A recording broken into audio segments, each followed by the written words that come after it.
Sekaring Bawono langgeng Sekar Mayang.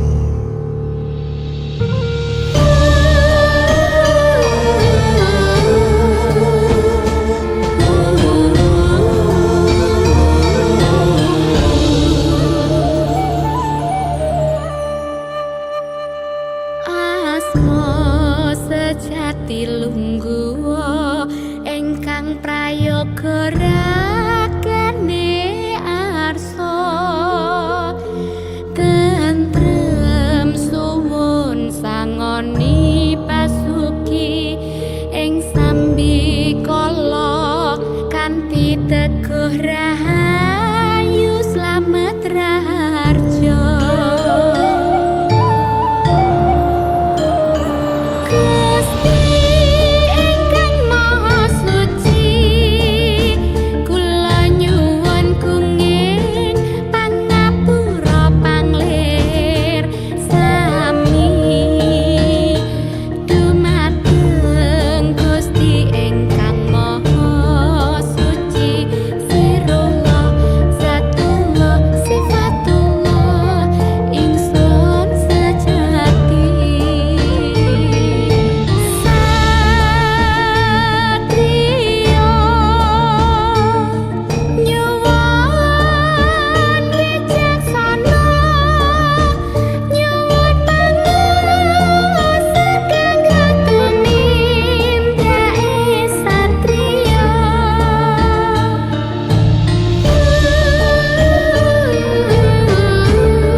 Tumindak ingkang ala Kun fayakun ragaku gumelar ing jagat, lahirku bareng srengenge, uripku timar sewu.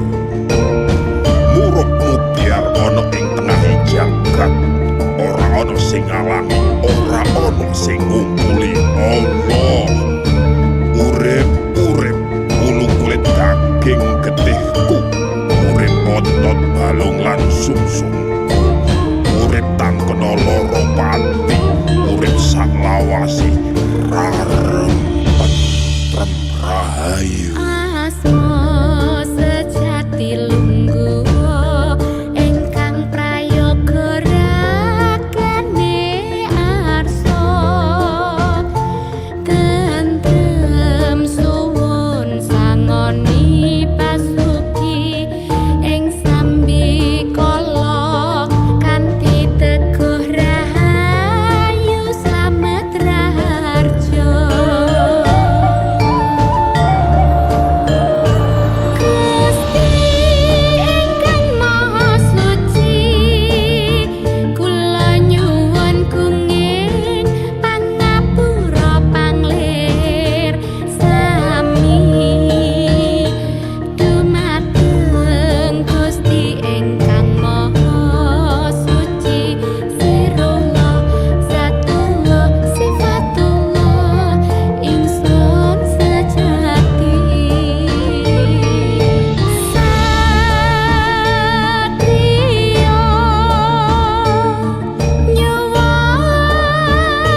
nyirnakno tumindak ingkang ala.